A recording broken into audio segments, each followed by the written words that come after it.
Capítulo 5. Ele é rei. Ele está no comando de tudo e tem a palavra final em todas as coisas.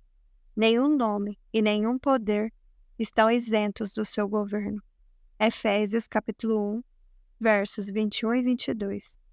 Você já sentiu alguma vez como se o seu cérebro estivesse tão cheio que um pensamento a mais o faria explodir? Senti-me assim quando fiquei por um tempo numa favela, em Nova Delhi, na Índia. Eu estava lá para ver o trabalho dos líderes missionários que foram treinar na Índia. As experiências dos poucos dias anteriores já tinham enchido a minha mente a ponto da sobrecarga. O sol estava brilhando forte, as crianças brincavam na rua, mas nada disso se parecia com a minha terra natal.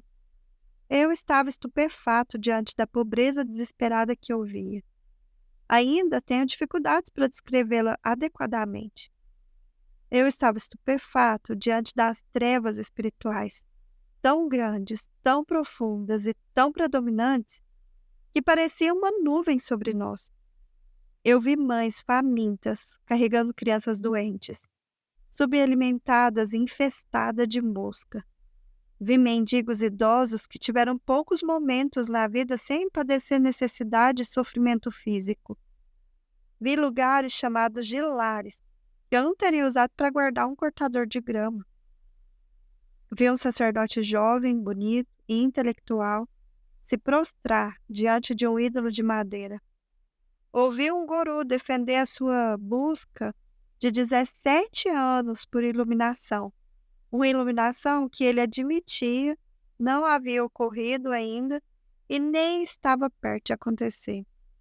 Sensibilizei-me ao ver garotos de 10, 11 anos de idade vivendo em um ashram. E ashram, no hinduísmo, é um local de congregação e residência dos seguidores de um determinado guru. Eles viviam milhares de quilômetros longe de casa. Fiquei comovida ao ver uma família que tinha viajado mais de 600 quilômetros, e a maior parte deles a pé, para visitar um lugar santo onde poderiam homenagear os seus deuses. Meu cérebro estava lotado. Não apenas lotado com o que eu vira e experimentara, mas com o reconhecimento da vasta diferença entre a minha vida e as vidas que eu observava. Por um lado, era evidente que essas pessoas eram iguais a mim. Elas riam, choravam, tinham esperanças, sonhos, tinham famílias, amigos e casas simples. Havia coisas em que acreditavam e coisas em que não acreditavam.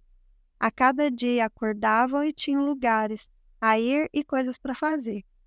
Contudo, ao mesmo tempo, as nossas vidas eram tão completamente diferentes que parecia que éramos de universos totalmente distintos.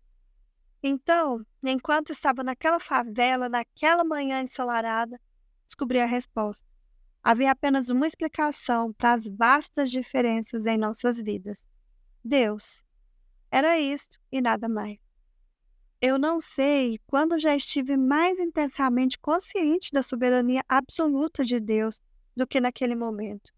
Não havia outra explicação possível. A escolha do lugar onde eu nasci, da família e das condições de vida foram todas dele. Eu poderia ter nascido naquela favela. Não foi por causa da minha soberania que eu nasci em Toledo, Ohio. Isto foi a escolha de um Deus soberano. A escolha de quem chega a compreender a verdade e quem irá se apegar a falsidades pertence a Deus e somente a Deus. Eu poderia ter sido aquele jovem sacerdote. Ele não estava ali porque era estúpido. Foi Deus quem me permitiu nascer em uma família cristã. Foi Ele quem planejou que aos 9 anos de idade eu ia reconhecer o meu pecado, pelas palavras de João 3, e que eu ia ter a oportunidade de passar a minha vida não adorando a uma imagem de madeira, mas estudando e ensinando a palavra de Deus. As palavras de Romanos 11, de 33 a 36, encheram a minha mente. Ó profundidade da riqueza, tanto da sabedoria como do conhecimento de Deus! Quão insondáveis são os seus juízos e quão inescrutáveis os seus caminhos! Quem, pois, conheceu a mente do Senhor? Ou quem foi o seu conselheiro? Ou quem primeiro deu a ele para que lhe venha a ser restituído? Porque dele, e por meio dele, e para ele, são todas as coisas. A ele, pois, a glória eternamente. Amém. Você pode estar se perguntando, o que isso tudo tem a ver com a comunicação? Minha resposta é que uma vida de comunicação piedosa está enraizada em um reconhecimento pessoal da soberania de Deus. Deixe-me explicar de um outro jeito. Apenas quando me submeter ao governo de Deus, o qual tem um plano perfeito e exerce controle completo, é que começarei a viver e falar como ele já tinha projetado. Apenas nesse nível será quebrada a idolatria do coração que leva às palavras idólatras. Somente aqui minhas palavras serão libertadas de serem instrumentos da minha agenda e de minhas tentativas de controle e de minha busca por glória. Quando meu coração é mais controlado por um desejo, por algo criado, uma pessoa, posse, posição ou experiência, do que por um desejo pelo Criador, procuro controlar o meu mundo e as pessoas que fazem parte dele para obter o que eu quero.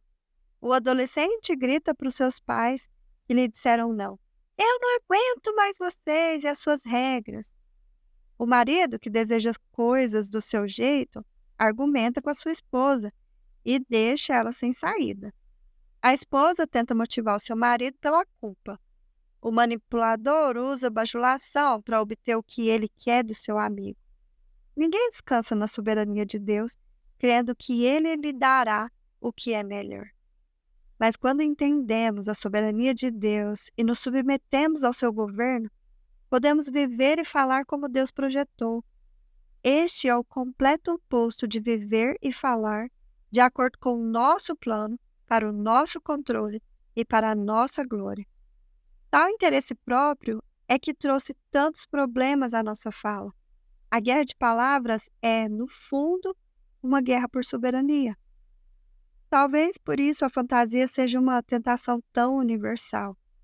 Quando fantasio, vou a mundos criados por mim, nos quais governo como soberano absoluto. Cada pessoa obedece ao meu comando. Cada situação se desenrola conforme a minha vontade. Na minha mente, sou Deus e governo sem desafios. Tal mundo existe para o meu prazer e opera exatamente como eu desejo. A fantasia pode ser uma maneira pela qual satisfazemos o desejo do coração de sermos senhores sobre as nossas circunstâncias e relacionamentos. Essa batalha por domínio também se revela em nossa comunicação. A vontade de Deus é que toda a nossa fala seja feita para o louvor da sua glória. Uma agenda nova e empolgante, muito diferente da nossa agenda. Por essa razão, é importante entender o que a Bíblia ensina sobre a soberania de Deus. Esta é a pedra fundamental para uma nova agenda para as nossas palavras. Ao falar sobre essa doutrina, sei que eu estou levando assuntos espinhosos que vão além do escopo das típicas discussões sobre comunicação. As conexões com o modo que conversamos podem não estar aparentes de maneira imediata, mas insisto que você aguente firme na leitura, porque eu creio que esta seja uma das razões principais pelas quais temos tantos problemas de comunicação. Nós vivemos em uma cultura de igreja que tende a separar os mandamentos e princípios bíblicos do restante das Escrituras. Examinamos versículos específicos sobre comunicação e buscamos aplicá-los às nossas vidas sem compreender a maneira como estão enraizados na história e na teologia das Escrituras. Deixamos de perceber a realidade mais ampla, o modo que o restante das Escrituras dá a esses mandamentos e o seu significado e razão de ser. Os mandamentos e princípios das Escrituras fluem da teologia das Escrituras. Mais do que isso, eles encontram a sua esperança e significado na pessoa e na obra de Cristo. Por exemplo, a única razão pela qual faz sentido fazer o bem aos seus inimigos é porque aquele que nos mandou fazer isto é um Deus de perfeita justiça. O chamado a perdoar está embasado no fato de que Cristo nos perdoou. O chamado para doar de modo sacrificial está embasado na promessa de Deus de prover para todas as nossas necessidades.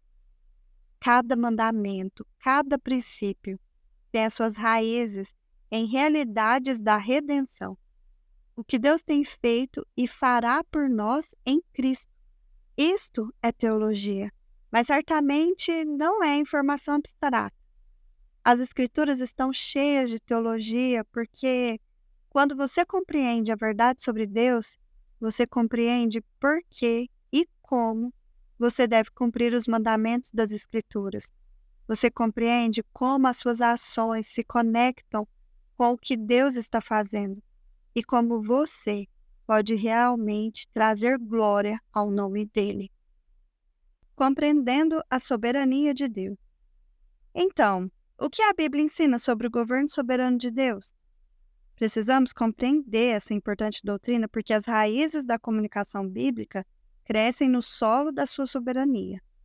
Se as minhas palavras não fluem de um coração que descansa no seu controle, então elas vêm de um coração que busca controle, para que eu obtenha aquilo que quero. Assim, precisa de uma compreensão melhor do que Deus está fazendo. Quando a Bíblia fala de soberania de Deus, ela quer dizer o seguinte: 1. Seu governo incontestado do universo. Deus é o Senhor dos senhores e o Rei dos reis. Ele não tem par. Ele não apenas é Senhor sobre cada governante da terra, mas ele também é Senhor dos céus. O universo inteiro funciona de acordo com a sua boa vontade. Ninguém ensinou Deus, ninguém lhe dá conselhos, ninguém pode legitimamente questioná-lo e ninguém pode resistir à sua vontade. Ele se senta no trono do universo e ele sozinho o governa. Essa verdade é registrada em palavras faladas por Nabucodonosor depois que Deus restaurou a sua sanidade. Eu bendisse ao Altíssimo e o louvei, e glorifiquei ao que vive para sempre, cujo domínio é sempre eterno e cujo reino é de geração em geração. Todos os moradores da terra são por ele reputados em nada, e segundo a sua vontade ele opera com o exército do céu e os moradores da terra. Não há quem lhe possa deter a mão, nem lhe dizer: que fazes? Daniel capítulo 4, versos 34 e 35. Ora, o que isso tudo significa para a minha comunicação? Em primeiro lugar, isso significa que eu nunca estarei em uma situação, localização ou relacionamento no qual Deus não esteja governando. Os momentos da vida são dele. Eu não devo reivindicá-los como meus. Cada palavra que falo, devo reconhecer o controle dele. Meu trabalho não é obter o que me agrada, nem estabelecer poder ou buscar controle. Meu trabalho é me submeter ao governo de Deus e fazer a sua vontade. No que se refere à comunicação, o meu trabalho é falar de um modo que agrade aquele que está governando, até mesmo o próprio momento no qual estou falando. Quando sei que Deus está no controle da minha vida, não me deixo dominar pelo pânico. Eu não começo a pensar que a vida está sem controle, e não me desespero quando estou confuso sobre o que está acontecendo. Sei que cada situação está sob a admiração cuidadosa do Rei dos Reis. Na medida em que me firmo nessa verdade pela fé, posso prestar atenção ao que Deus me chamou para fazer, viver e falar, de um modo que lhe traga glória. 2. Deus governa sobre todas as coisas para a igreja. O governo de Deus tem uma direção e um propósito. É para o benefício redentor de seu povo. Ele criou tudo o que existe. Ele tem governado cada momento da história humana. Ele soprou vida no pó para fazer o homem à sua imagem. Ele levantou governantes e nações e também os derrubou. Ele controla as forças da natureza. Ele levantou seus profetas, juízes, reis e apóstolos. Ele se revelou de uma miríade de modos. Ele enviou o seu Filho para viver na terra e para morrer uma morte criminosa. Ele nos deu a sua palavra Ele governa sobre as nossas vidas individuais e ele está vindo outra vez. Por quê? Para gerar um povo exclusivo para si. 1 Pedro 2,9.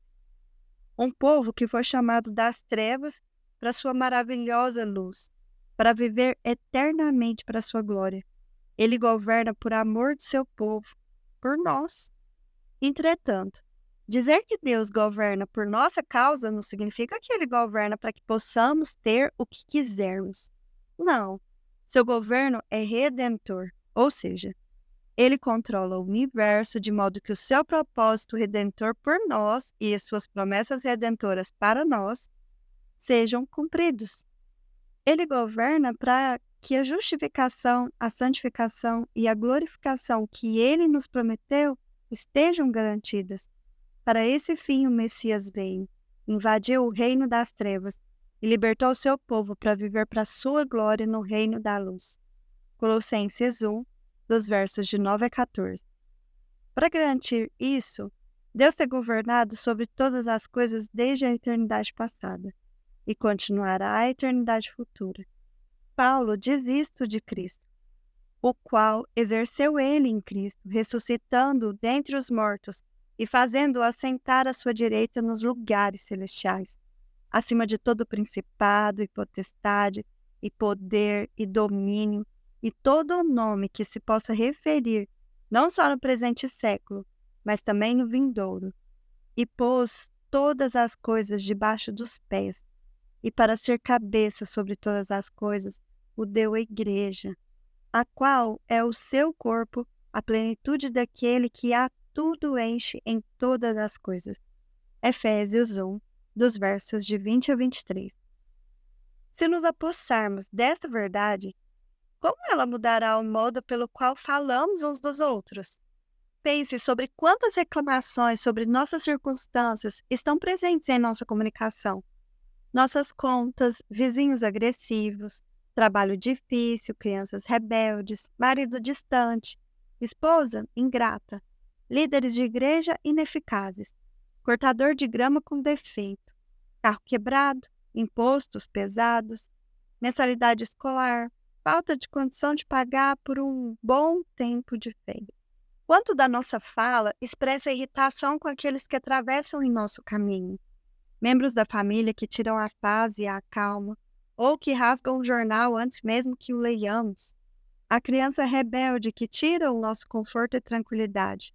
O membro da família que atrapalha uma saída à noite. A pessoa que se recusa a dar o respeito e a admiração que penso merecer. A pessoa que obstrui a minha promoção no trabalho. A filha ou filho que está no banheiro quando precisa sair. A esposa que nunca faz a minha comida favorita ou me agrade quando lhe dou dinheiro para as compras. O adolescente que nunca parece feliz ou contente. O pastor que nunca me pede para fazer algo significativo na igreja. A lista persegue sem fim. Outro tanto de nossa fala expressa inveja de outros que parecem ter uma vida mais fácil do que a nossa. O vizinho não cristão que usou a sua bonificação para aumentar sua casa. O amigo cristão que parece objeto particular da bênção de Deus. A amiga cujo filho acabou de ganhar uma bolsa completa para uma das melhores faculdades do país. O irmão em Cristo que tem há anos estabilidade garantida no seu emprego administrativo. O amigo ou amiga que tem um cônjuge feliz e amoroso. O amigo descrente que nunca teve problema em pagar suas contas e parece ter filhos incríveis. O operário que acabou de ganhar na loteria. Muito do nosso louvor ao Senhor é limitado aos momentos em que nós determinamos que o que Ele fez foi bom. Os momentos de cura física, provisão financeira, circunstâncias melhoradas, relacionamentos restaurados ou problemas resolvidos. Nessas situações, louvamos a Deus por sua fidelidade. Mas o que falta em todos esses tipos de comunicação? O fato de que Deus está ativo em cada momento de nossas vidas e de que Ele opera em todas as coisas em nossas vidas para o benefício da nossa redenção. É muito, muito importante que creiamos nisso. Quando o fazemos, passamos a ter corações que podem falar com humildade e adoração. Compreendemos que Deus nos tem exatamente onde precisamos estar para que os seus propósitos e suas promessas para nós possam se cumprir. Deus governa sobre os detalhes específicos de nossas vidas. O governo de Deus não é apenas global ou universal, ele é individual. Nós vemos isso bem representado nas vidas de personagens familiares das Escrituras. Ele é senhor sobre os detalhes das vidas de Moisés, Jacó e Esaú, José, Esther, Ruth, Davi, Jeremias, Daniel, Pedro e Paulo, para listar apenas alguns. Ele governa os detalhes da nossa vida também. Seu governo inclui, na verdade, os detalhes das vidas de cada ser humano que já viveu. A glória disso é muito grande para as nossas mentes compreenderem. Nós temos dificuldade em organizar as nossas vidas, mas Deus é tão glorioso em sua soberania que ele dirige os detalhes específicos de cada vida humana ao mesmo tempo. Paulo falou disso no Areópago, quando apresentou ao povo de Atenas o Deus que eles denominavam como desconhecido. De um só fez toda a raça humana, para habitar sobre a face da terra, havendo fixado os tempos previamente estabelecidos e os limites de sua habitação. Atos 17:26. O governo de Deus não é distante e impessoal, bem ao contrário. Deus governa os detalhes específicos da minha vida, para que eu possa buscá-lo, tateando e encontrá-lo. Ver o verso 27. Ele nos chama para pensar, orar, planejar e para viver vidas ordenadas e com domínio próprio, mas sobre um fundamento que reconhece e descansa em seu governo. Talvez você tenha problemas de comunicação em áreas que você pensa que são problemáticas, mas não Deus. Nós geralmente nos concentramos em pessoas e situações, mas o foco de Deus está em nós. Ele está usando coisas em nossas vidas como ferramentas para completar a sua obra em nós. 4. Deus governa sobre cada aspecto da nossa salvação. Esse tem sido o aspecto mais controverso do governo de Deus na Igreja. Contudo, ele é claramente proclamado nas Escrituras e é a base para a segurança de cada crente. Aqui, os vestígios finais de nossa confiança no poder, no desempenho, na bondade ou na autossuficiência do ser humano se destroem. A adoração verdadeira começa quando compreendemos a graça soberana de Deus. Nossa salvação existe na rocha de sua vontade. Mesmo o primeiro fôlego da nossa fé já foi determinado por Ele, antes da fundação do mundo. Sem o seu amor aplicado sobre nós, estaríamos excluídos da comunidade de seu povo, separados das promessas de sua aliança, sem esperança e sem Deus no mundo. Efésios 2, verso 12. Deus abre os olhos espirituais para que possamos ver e ouvidos espirituais para que possamos ouvir. Ver Mateus 13, dos versos de 11 a 17, e João 10, dos versos de 25 a 30. Cada aspecto da nossa salvação depende dele. Não há declaração mais clara dessa verdade do que a encontrada em Paulo. Como nos escolheu nele, antes da fundação do mundo, para sermos santos e irrepreensíveis perante ele, e em amor nos predestinou para ele, para a adoração de filhos, por meio de Jesus Cristo, segundo o beneplácito de sua vontade, para o louvor da glória de sua graça, que ele nos concedeu gratuitamente no amado. Efésios 1, dos versos de 4 a 6. Qual é o propósito de Deus em sua soberania sobre a nossa salvação? É duplo. Primeiramente, a graça soberana de Deus solapa todo o orgulho humano e todo pensamento de autossuficiência ao reconhecermos a nossa dependência completa dele. Se há qualquer vida espiritual, fé, bondade, amor, esperança, graça, caráter, sabedoria ou fruto que honre a Deus em nossas vidas, é por causa da graça de Deus. Nós somos o que somos por causa dele. Segundo, o objetivo de Deus é que a satisfação que teríamos de outro modo em nós mesmos seja substituída pelo louvor a ele. Paulo diz: aquele que se gloria, glorie-se no Senhor. 1 Coríntios, capítulo 1, verso 31. Observe a expressão que é repetida em Efésios 1, para o louvor da sua gloriosa graça. Isto é o que Deus tinha em mente, que o seu governo sobre cada aspecto da nossa salvação resultasse em um coro eterno de louvores. Essa é a linha principal da comunicação bíblica, o objetivo primário e mais alto de toda a nossa fala, que as nossas palavras reflitam uma atitude de adoração que reconheça nossa completa dependência de Deus quanto à salvação. Ele nos escolheu para sermos seus filhos, nos chamou para si mesmo, soprou vida em nós para que pudéssemos ver e crer na verdade. Nos justificou e nos adotou em sua família. Trabalha diariamente para nos santificar e nos levará à glória. Isto tudo vem dele. A partir do reconhecimento se produzirá em nós uma vida de comunicação que beneficia a outros e honra o Senhor. A verdade é que nossas palavras sempre expressam adoração, mas nem sempre a Deus. Já vimos que temos a tendência de trocar a adoração e o serviço ao Criador pela adoração e o serviço às coisas criadas. Romanos 1:25.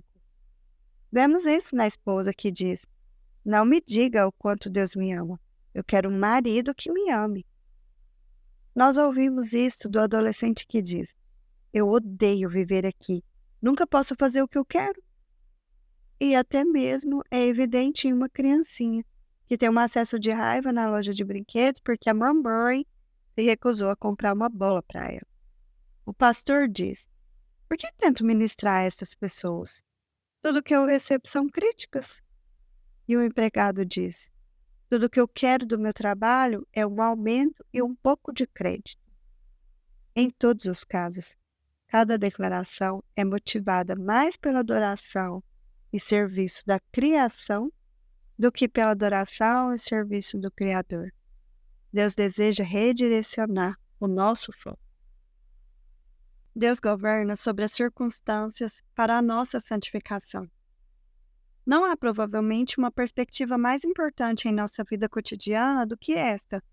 Deus está trabalhando em cada situação para nos conformar à imagem de seu Filho. Essa verdade é apresentada em todo o Novo Testamento. Ver Romanos 8, versículo de 28 a 29, Tiago 1, verso 2 a 4, 1 Pedro, capítulo 1, dos versos de 3 a 9. Cada passagem diz essencialmente a mesma coisa, que Deus está trabalhando para completar a boa obra da salvação que Ele começou antes que a terra fosse formada. Paulo diz que Ele está trabalhando em todas as coisas para o bem de nos conformar à imagem de seu Filho. Tiago diz que devemos acolher as provações com alegria, porque Deus as está usando para nos completar. Pedro diz que podemos considerar as provações como meio pelo qual alcançamos o alvo da nossa fé, a salvação de nossas almas. Deus é soberano sobre as circunstâncias das nossas vidas, mas as Escrituras dizem ainda mais. Elas nos dizem que essas circunstâncias são o principal meio pelo qual Deus realmente produz aquilo que Ele predestinou para as nossas vidas, antes da fundação do mundo. Que sejamos transformados na semelhança de seu Filho, santo, como Ele é santo. Quando reclamamos sobre os problemas e pressões em nossas vidas, estamos essencialmente resmungando diante de Deus. Nós estamos reclamando que fomos escolhidos pelo seu amor e graça, e que Ele está nos colocando em situações projetadas para nos tornar o seu povo santo. Esses relacionamentos e circunstâncias, esses problemas e provações, e esses momentos de pesar e sofrimento, vêm da sua mão. Eles são indícios da graça maravilhosa de Deus, concedidos para nos livrar do poder do pecado remanescente. Por trás das circunstâncias, há um Deus de amor que está trabalhando implacavelmente para nos tornar santos. O louvor que brota de corações de adoração é a única reação legítima a essas circunstâncias. Em vez de nos informar que Deus esqueceu de nós, as circunstâncias de nossa vida bradam que Ele lembrou de nós e não nos deixará até que a sua obra esteja completa. A compreensão real dessa verdade irá alterar muito o modo como falamos. Por exemplo, sou uma pessoa muito orientada a planejamento. Eu acordo todos os dias com uma agenda planejada. Procuro fazer tudo rapidamente. Costumo avaliar o sucesso de um dia pela qualidade de coisas que eu consegui realizar. Então, para mim, é muito fácil ficar frustrado quando meu dia não acontece da maneira que eu tinha planejado. Vou me tornando cada vez mais frustrado com as coisas. Computador estúpido. Com pessoas. Porque ele não está aqui. Será que não sabe quão ocupado eu sou? E com situações. Porque o mundo inteiro decide comprar suprimento para escritório, bem quando eu preciso de um refil para minha caneta. Em tudo isso, acabo esquecendo que o foco de Deus não está no sucesso do meu dia, mas na piedade do meu caráter. Eu tenho a tendência de focar nos resultados, e Ele está comprometido com o processo de me tornar santo. Em minha raiva e frustração, não estou apenas lutando contra pessoas e situações, mas contra Deus. O que sai da sua boca em momentos de dificuldades? O que o seu coração sente e a sua boca diz quando o seu plano é obstruído ou simplesmente se estralhaça no chão? Como você reage quando as pessoas falham com você ou não cumprem a sua parte? O que você diz em momentos de frustração e desapontamento? Como você reage quando encara algo totalmente inesperado? Como reage aqueles que parecem atravessar no caminho da sua programação e dos seus planos? Como você responde quando as suas ideias mais brilhantes e os seus melhores esforços fracassam? Como reage a aprovações que não parecem culpa sua? Suas palavras reconhecem o plano soberano de Deus sobre todas as circunstâncias da sua vida para a sua santificação? Os escritores do Novo Testamento nos informam que não devemos ficar surpresos ao enfrentar problemas, provações e sofrimento. Eles nos dizem que nunca devemos concluir que Deus esqueceu de nós. Eles dizem que para o crente o oposto é verdade. As provações são o resultado do amor que vem de sua aliança. Nós experimentamos dificuldades precisamente porque somos filhos do seu amor. Deus não irá nos negligenciar para que possamos experimentar a vida fácil que queremos. Não. Ele irá nos aperfeiçoar por meio de provação após provação. O povo de Deus sempre se debateu com essa verdade. Quando Israel estava encurralado no Mar Vermelho, com os egípcios se aproximando por trás dele, Êxodo 13 nos conta que a situação deles não fora um acidente ou o resultado de um planejamento fraco da parte de Moisés. Era o plano e a provisão de Deus. Israel podia ter tomado uma rota bem mais curta para a Palestina, mas Deus sabia que eles não estavam prontos espiritualmente. Moisés registra isto deste modo. Quando o faraó deixou sair o povo, Deus não o guiou pela rota da terra dos filisteus, embora este fosse o caminho mais curto. Pois disse, se eles se defrontarem com a guerra, talvez se arrependam e voltem para o Egito. Verso 17. Deus os levou para um caminho diferente, até que se encontraram acampados perto do Mar Vermelho. E não apenas isso, mas Deus endureceu o coração de Faraó para que ele os perseguisse. Êxodo 14, de 1 a 4. Por quê? Moisés registra a resposta de Deus.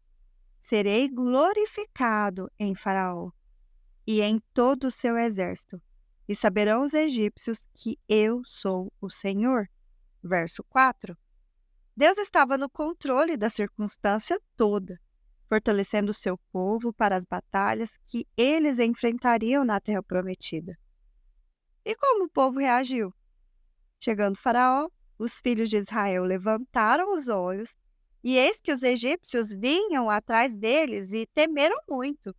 Então os filhos de Israel clamaram ao Senhor. Disseram a Moisés: Será por não haver sepulcros no Egito que nos tiraste de lá, para que morramos neste deserto? Por que nos trataste assim, fazendo-nos sair do Egito? Não é isso que te dissemos no Egito? Deixa-nos para que sirvamos os egípcios. Pois melhor nos fora servir aos egípcios do que morrermos no deserto. Verso 10 e 12. Não é essa uma típica reação humana? Você pode ouvir os israelitas perguntando uns aos outros: Você votou em Moisés? Ou dizendo: Devíamos ter desconfiado. Ele já era um fracasso. Era óbvio que ele ia nos meter nessa confusão. Parece não haver consciência de que Israel foi levado a essa circunstância por Deus. Ele os tinha exatamente onde ele os queria, para receber o que ele queria lhes dar. Deveria ter ficado óbvio que não era culpa de Moisés, visto que Israel tinha sido guiado pelo pilar de nuvem durante o dia e pelo pilar de fogo durante a noite. Êxodo 13, verso 20 a 22. Um indicador visível de que eles tinham sido trazidos ao Mar Vermelho pelo Senhor. E mesmo assim, em seu pânico, eles esqueceram do Senhor e do seu plano soberano. Em vez disso, culparam o seu líder humano e o acusaram. Observe que essa provação produziu exatamente o que Deus tinha planejado para o seu povo. Israel viu o grande poder do Senhor contra os egípcios, temeu o Senhor e colocou nele a sua confiança, como também em Moisés, o seu servo. Êxodo 14, 31. Paulo diz que esses incidentes são exemplo e aviso para nós. Em 1 Coríntios, capítulo 10, verso 11.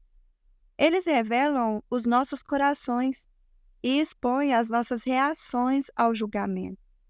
Nós também nos esquecemos da presença do Deus soberano, amaldiçoamos nossa situação e culpamos as pessoas ao redor. Deus deseja que nos recordemos da verdade de seu controle santificador sobre as circunstâncias da nossa vida. Esse é o único modo de construirmos um modelo bíblico de comunicação. O vizinho difícil, o chefe exigente, o parente melindroso, a amiga mandona, a criança ingrata e o acidente inesperado são todos instrumentos de santificação nas mãos do nosso Senhor. Tal como você, eu tenho dificuldades em interpretá-los apropriadamente. Eu tenho a tendência de vê-los como sinais de que Deus esqueceu de mim, em vez de considerá-los indicações certeiras de que Ele está perto, controlando cuidadosamente as coisas para o meu bem. Por isso, fico atormentado e reclamo em vez de descansar e adorar. Deus governa sobre relacionamentos para minha santificação. As pessoas em minha vida não estão aqui por acidente. Elas também são instrumento nas mãos do meu Redentor. Por meio delas, ele continua a obra que já começou em mim. Isto é retratado vigorosamente quando Paulo fala sobre a igreja. Ver Efésios capítulo 2, dos versos 14 a 16, versos 19 a 22, capítulo 4, verso 16, e 1 Coríntios 12, versos de 12 a 13, versos de 18 a 20 e o versículo 27. Deus é soberano sobre os meus relacionamentos. Ele colocou as pedras no templo exatamente onde ele as queria colocar. Ele arranjou cada parte do corpo como ele queria que fosse conectado. E esses relacionamentos são um meio pelo qual Deus continua a sua obra. Os conflitos que eles proporcionam não são discussões sem significado ou obstáculos irritantes para uma vida que, se fosse de outra maneira, sem eles, seria feliz. Não, eles existem porque Deus está comprometido por aliança a nos levar à maturidade, atingido à medida da plenitude de Cristo. Efésios 4:13. Eu era um jovem pastor, quando num domingo de manhã, um homem em nossa congregação me perguntou se poderia falar comigo na segunda-feira. Fiquei empolgado, pensei, finalmente alguém foi tocado pelo ministério e está buscando meu conselho. Eu não tinha ideia do que iria enfrentar. Nós nos reunimos na segunda-feira à noite e ele me disse: Pô, eu não vim aqui para falar sobre mim, eu quero falar sobre você. Ah, não exatamente o que eu tinha antecipado. Durante as 2 horas seguintes, ele demoliu cada aspecto do meu ministério e da minha pessoa também. Fiquei devastado. Pensei que não conseguiria me sentir ainda pior. Até que ele sugeriu que fôssemos para a casa dele, para que eu falasse com a sua esposa. Por mais 1 hora e meia, ela fez eco aos sentimentos do seu marido. Eu não sei se alguma vez já me senti tão injustiçado ou tão ferido. Contei a Luelha que não era deixar o ministério que eu queria. O que eu queria era morrer. Telefonei para o meu irmão Ted com o desejo de que ele cuidasse das minhas feridas. Eu queria que ele me dissesse que eu era um cara bom, muito bom, e que não precisava ouvir a esse horrível casal. Mas ele disse exatamente o oposto. Ted disse: Preste atenção, Paul. Deus colocou você naquela sala por um motivo. Qualquer que seja o mal que eles intencionaram, isto não é nem de perto tão importante quanto o bem que Deus está tentando fazer nisso tudo. Cara, eu não queria escutar essas palavras.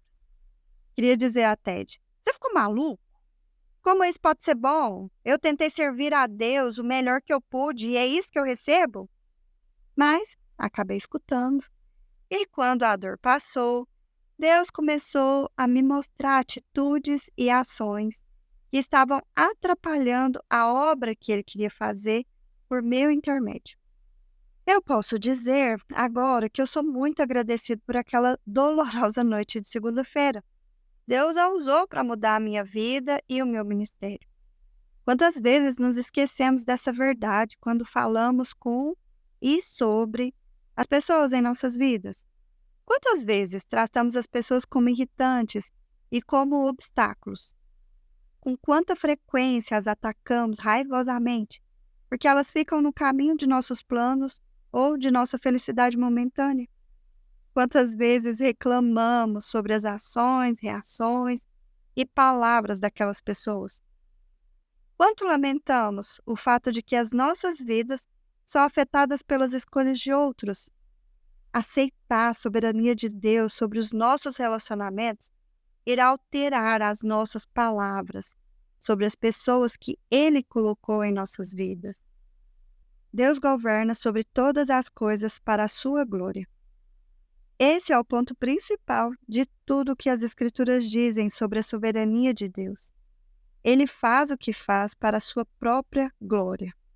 A história é sua história. Cada momento pertence a Ele. Nós somos sua possessão. Todos os nossos dons, graças e habilidades pertencem a Ele. Tudo vem dele. Tudo é para Ele. E como Paulo diz 3 vezes em Efésios 1, tudo é para o louvor da sua gloriosa graça. Deus não está trabalhando para a nossa felicidade pessoal temporária. Ele não está trabalhando para que possamos nos sentir satisfeitos e completos, ou para que tenhamos uma imagem própria positiva ou um estilo de vida confortável. Não. Ele está trabalhando para nos tornar em luzes que brilham na escuridão, de modo que as pessoas possam ver as nossas boas obras e lhe dar glória. Mateus 5,16. As pessoas que compreendem essa verdade brilham como uma cidade construída sobre um monte, que não pode ser escondida. Verso 14. Essa é a razão porque Deus nos ensina repetidas vezes nas Escrituras que nossas vidas estão nas mãos dele. Toda jactância humana deve ceder lugar ao propósito final de sua própria glória. Quando falamos como se estivéssemos no controle das coisas, ou devêssemos estar, quando tomamos a glória para nós mesmos, quando reclamamos das coisas que Deus colocou em nosso prato, em tudo isso, estamos rejeitando o seu propósito final para nós. Que sejamos pessoas que vivem e falam para a sua glória. Precisamos admitir com Tiago: de uma só boca procede bênção e maldição. Meus irmãos, não é conveniente que estas coisas sejam assim. Tiago 3:10. Em vista disso, cada palavra que falamos precisa atingir um duplo padrão. Primeiramente, todas as nossas palavras devem trazer a Deus a glória que Ele merece. Segundo, nossas palavras devem trazer transformação redentora às vidas das pessoas que Deus colocou ao nosso redor.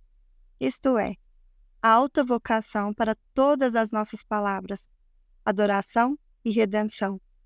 Mas esse é também o motivo pelo qual existe uma grande guerra de palavras, pois o inimigo batalha para nos distanciar do cumprimento dessa vocação. O enganador deseja que reivindiquemos o mundo das palavras como sendo nosso, para falar abertamente a partir da nossa vontade, para falar para a nossa glória e para falar a partir de corações egoístas, comprometidos apenas com o que parece melhor para nós. Repito, pois, que a guerra de palavras é uma guerra por soberania. Aquele que governa os nossos corações irá controlar as palavras que falamos. A clara mensagem das Escrituras é que somos chamados a falar em cada circunstância e situação a partir de um coração agradecido e em submissão a Deus. Você tem agora uma ideia mais clara sobre o que a soberania de Deus tem a ver com a nossa fala? É o fundamento para uma nova agenda. Apenas quando me submeto ao governo do Senhor é que começo a viver e a falar como Ele determinou. Apenas deste modo sou livre para falar em uma atitude de adoração e como um instrumento de redenção, deixando as coisas que não compreendo ou controlo para o seu inescrutável conhecimento, sabedoria e escolha soberana. Ao escrever este capítulo, tive o privilégio de ser parte de uma experiência triste, mas poderosa. Meu sogro foi levado ao hospital por um caso avançado de câncer nos ossos. Ele estava acamado com fortes dores, mas não estava zangado. Ele não reclamou e nem perguntou: por que eu? Minha esposa estava aos pés da cama dele, observando esse homem. Outrora forte, agora deitado, frágil e quebrado. Ao final de nossa visita, ele perguntou se podia orar. Foi uma oração que nunca vamos esquecer. A primeira coisa que ele fez foi agradecer a Deus pelas circunstâncias da vida. Ele disse que sabia que Deus era bom e que tudo o que ele fazia nas vidas de seus filhos era bom, mesmo quando nós não o compreendemos. Daí ele pediu para Deus ajudá-lo a ser um bom pai e um bom exemplo para seus filhos durante o seu sofrimento. Finalmente, ele agradeceu a Deus pela vida rica de bênçãos que ele tinha recebido. Esse homem não era um teólogo. Houve momentos em que entrei em luta para respeitá-lo, porque ele não conseguia entender as verdades que eu pensava ter dominado no seminário. Desde então, percebi que a sua vida demonstrava uma compreensão da soberania de Deus que eu não tinha. Anseio ter tal descanso em meio às dificuldades. Desejo que a minha fala seja tão íntegra, edificante e cheia de adoração como foi a dele. Não preciso mais me esforçar para respeitar o meu sogro. Ficaria muito grato se os meus filhos se tornassem como ele. Bert Jackson venceu a guerra de palavras, porque a guerra pela soberania tinha ganha o seu coração. No momento de seu maior sofrimento, a sua fala encorajou e fortaleceu as pessoas ao redor dele e trouxe glória a Deus. Por quê? Porque ele realmente acreditava, quando as coisas ficaram sombrias, que Deus tem um plano perfeito e um controle absoluto das coisas. Ele realmente queria dizer o que disse, e o fez para trazer glória a Deus. Ele não achava que o sofrimento pessoal o desculpava de cumprir a sua alta vocação. A guerra de palavras é, na verdade, uma guerra pela soberania.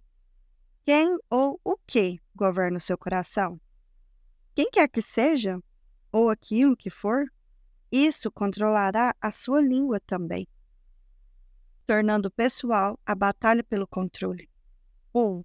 Como a sua comunicação revela frustração com pessoas e circunstâncias? 2. De que modo a sua comunicação é uma tentativa de controlar a situação? 3. Como você tipicamente reage quando seus planos são frustrados? 4. Como você reage quando Deus envia sofrimento ou desapontamento na sua direção? 5. Você encoraja aqueles ao seu redor a descansar no cuidado soberano de Deus? Você salienta as evidências da sua mão amorosa? Como? 6. Você procura falar de um modo que encoraja a obra que Deus está fazendo nos outros? 7. As suas palavras revelam que você está descansando sobre o controle de Deus ou que você está lutando contra esse controle? Utilize um tempo com essas questões e peça a Deus para ajudar você a ser honesto. Seja sensível ao ministério de convicção do Espírito Santo, na medida em que você as responde.